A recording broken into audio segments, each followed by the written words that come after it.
Dunia kita hari ini berada di ambang krisis yang belum pernah terjadi sebelumnya. Ada ketegangan global, kebingungan rohani, dan pertarungan antara terang dan gelap. Dan di tengah semua ini, Alkitab menyebut satu kekuatan misterius yang akan memainkan peran utama di akhir zaman, yaitu Antikristus. Selamat datang di channel Kebenaran 7. Hari ini kita akan membahas sebuah topik penting, siapa Antikristus itu? Pertama-tama kita harus memahami arti kata Antikristus. Dalam bahasa Yunani, anti berarti melawan atau menggantikan, Kristus berarti yang diurapi. Jadi Antikristus bukan hanya lawan Kristus, tapi juga pengganti Kristus yang palsu. Dalam 1 Yohanes 2 ayat 18, Rasul Yohanes berkata, "Anak-anakku, waktu ini adalah waktu yang terakhir. Kamu telah mendengar bahwa Antikristus akan datang, sekarang telah bangkit banyak Antikristus." Artinya Antikristus bukan satu individu saja, tapi bisa berupa banyak manifestasi, sistem, ajaran, dan pemimpin yang menyesatkan. Dan yang mengejutkan, Antikristus muncul dari dalam gereja, bukan dari luar. Banyak film dan buku menggambarkan Antikristus sebagai seorang diktator di masa depan. Namun benarkah itu yang dimaksud oleh Alkitab? Para reformator besar seperti Martin Luther, John Calvin, dan John Wesley memiliki pandangan yang sama. Antikristus bukanlah satu individu di masa depan, melainkan suatu sistem religius, yakni sistem kepausan yang telah menyimpang dari kebenaran firman Tuhan. Dalam 2 Tesalonika 2 ayat 3, Antikristus disebut sebagai manusia durhaka, yang duduk di bait Allah dan menyamar sebagai Allah. Ini bukan serangan terhadap individu, melainkan sebuah penyingkapan terhadap sistem keagamaan yang telah menyesatkan banyak orang selama berabad-abad agar kebenaran dapat dipulihkan. Antikristus tidak datang dengan wajah kejam dan kekuatan fisik yang menakutkan. Ia bekerja secara rohani, halus, perlahan, dan membungkus kebohongan dengan kemasan kebenaran. Inilah yang membuatnya sangat berbahaya. Ia tidak tampak sebagai musuh, tetapi justru menyamar sebagai sahabat iman. Ia tampil religius, bahkan mengaku sebagai utusan Tuhan, namun di balik itu semua, ia sedang menyesatkan jutaan orang dari jalan yang benar. Berikut adalah daftar ciri dan tindakan dari sistem Antikristus, sebagaimana dinyatakan dalam Alkitab dan dibuktikan melalui sejarah. Yang pertama, mengklaim menggantikan Kristus di bumi. Sistem ini mengangkat pemimpin yang menyebut dirinya sebagai wakil Kristus, bahkan mengambil gelar dan otoritas yang seharusnya hanya milik Yesus Kristus. Ini adalah bentuk penghujatan, karena tidak ada manusia yang dapat menggantikan posisi Kristus sebagai pengantara antara Allah dan manusia. Yang kedua, mengampuni dosa manusia. Hanya Allah yang dapat mengampuni dosa. Markus 2 ayat 7. Namun sistem ini mengklaim hak untuk mengampuni dosa manusia melalui perantara manusia lain, merampas peran Yesus sebagai imam besar di surga. Yang ketiga, menghapus hukum kedua dari 10 perintah Allah. Perintah kedua yang melarang penyembahan patung dihapuskan dari ajaran resminya, agar praktik penyembahan berhala dapat diterima secara umum dan dimasukkan ke dalam ibadah resmi. Yang keempat, mengganti hari Sabat Sabtu dengan hari Minggu. Hari Sabat Sabtu yang ditetapkan Allah sejak penciptaan dan ditegaskan dalam 10 perintah Allah, Keluaran 20 ayat 8-11, telah digantikan oleh hari Minggu yang tidak pernah diperintahkan dalam Alkitab sebagai hari perhentian. Perubahan ini adalah simbol kuasa manusia melawan hukum Allah.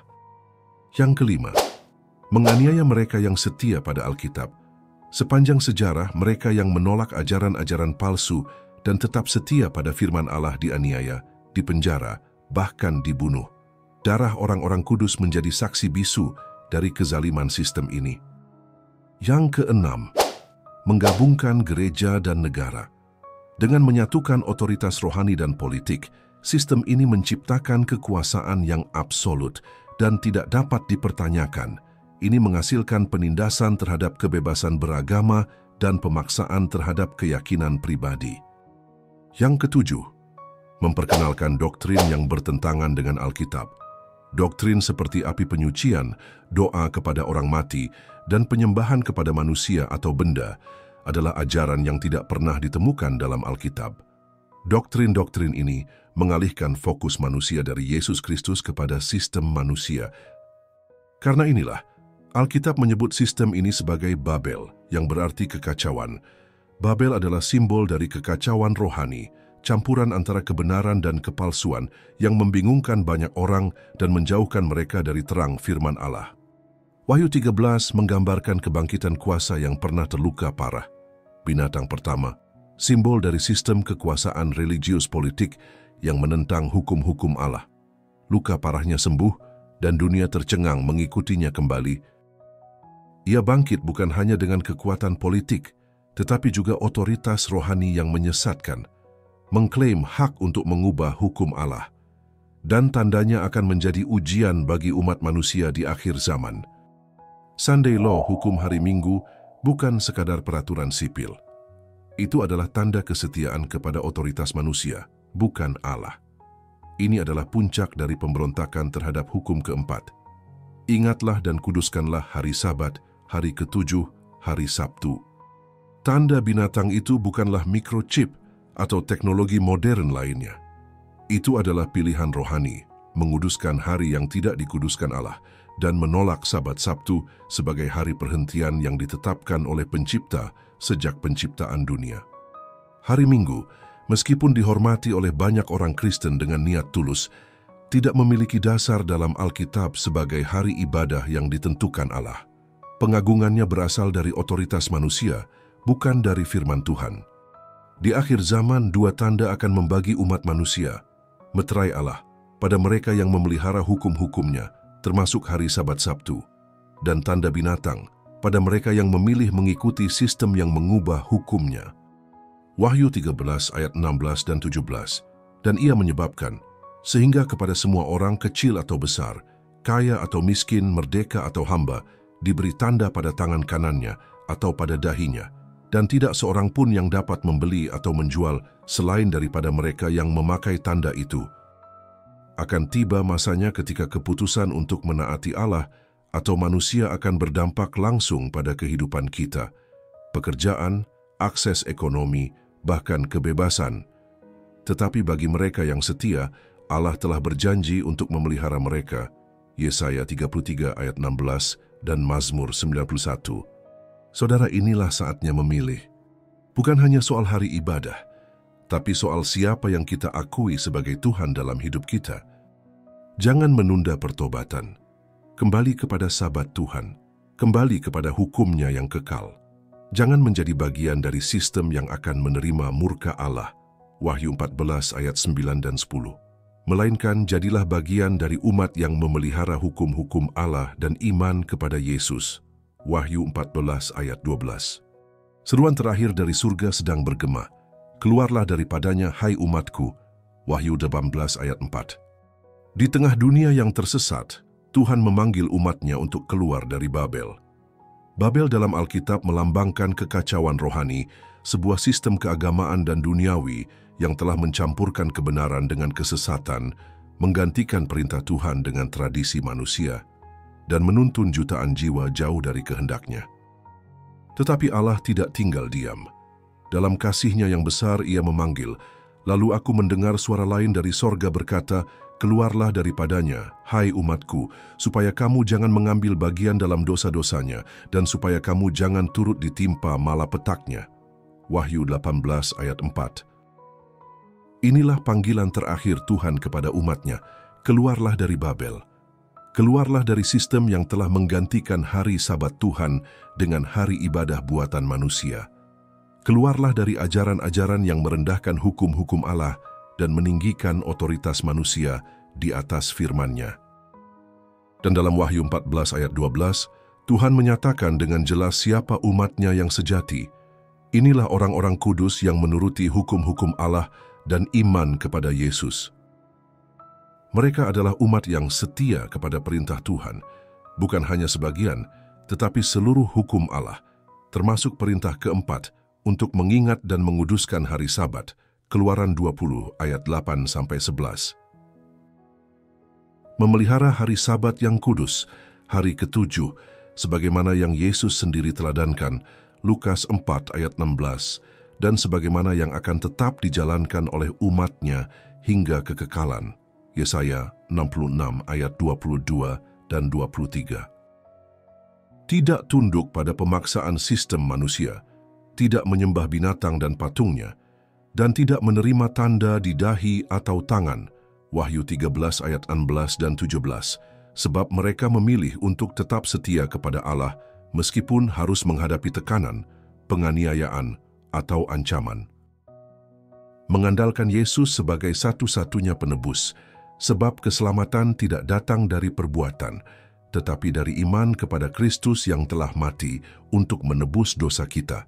Efesus 2 ayat 8 dan 9. Namun, iman yang sejati menghasilkan ketaatan. Yakobus 2 ayat 17. Hari ini Tuhan memanggil saudara, bukan untuk ikut arus dunia tetapi untuk berdiri teguh di pihak kebenaran, bukan untuk menjadi bagian dari sistem Babel, tetapi menjadi bagian dari umat yang dikuduskan, disucikan, dan dipersiapkan untuk kedatangannya yang kedua kali. Berbahagialah mereka yang membasuh jubahnya, mereka akan memperoleh hak atas pohon kehidupan dan masuk melalui pintu-pintu gerbang ke dalam kota itu. Wahyu 22 ayat 14. Mari tanggapi panggilan itu hari ini. Tinggalkan kesesatan, kembali kepada firman Tuhan dan hiduplah dalam ketaatan karena kasih. Tuhan memanggilmu. Apakah engkau akan menjawab? Sekarang kita tahu, Antikristus bukan sekadar simbol atau kisah lama yang terlupakan. Ia nyata, ia sedang bekerja, dan waktunya hampir habis. Tanda-tandanya semakin jelas. Dunia bergerak cepat menuju puncak pertarungan terakhir antara terang dan gelap. Sebuah krisis global sedang disiapkan, krisis yang akan menguji kesetiaan setiap manusia. Keluarlah daripadanya, hai umatku. Wahyu 18 ayat 4. Ini adalah panggilan terakhir dari surga. Panggilan bagi umat yang masih terjebak dalam sistem dunia yang telah jatuh, untuk keluar berpisah dan berdiri di pihak Kristus. Kita tidak bisa berdiri di tengah, tidak bisa setengah-setengah, tidak bisa netral. Kita harus memilih, setia kepada firman Allah, meski sempit inilah jalan menuju hidup kekal, atau mengikuti tradisi dan sistem dunia yang kelihatannya religius, tapi menjauhkan dari kebenaran sejati. Pilihan ini akan menentukan nasib kekal kita, dan waktu untuk memilih hampir habis, namun kita tidak perlu takut. Kita tidak sendiri. Yesus telah menang, dan siapapun yang berpegang padanya dengan iman dan kasih akan menang bersamanya. Maka tetaplah kuat, tetaplah setia, karena pertempuran ini nyata, tapi kemenangan juga nyata. Dan mereka yang setia sampai akhir akan menerima mahkota kehidupan. Wahyu 2 ayat 10. Dengarkan suaranya hari ini. Pilihlah untuk berdiri bersama Kristus. Sebelum semuanya terlambat, saudara tetaplah setialah sampai Yesus datang. Mari kita berdoa. Ya Tuhan, kuatkanlah aku untuk tetap setia kepadamu, meski dunia menolak kebenaran-Mu. Beriku iman yang teguh, keberanian untuk berdiri bagimu, dan kasih untuk mengampuni mereka yang melukai. Tolong aku bertahan dalam pencobaan, dan penuhi aku dengan Roh Kudus-Mu, agar aku tetap setia sampai akhir. Dalam nama Yesus Kristus. Amin.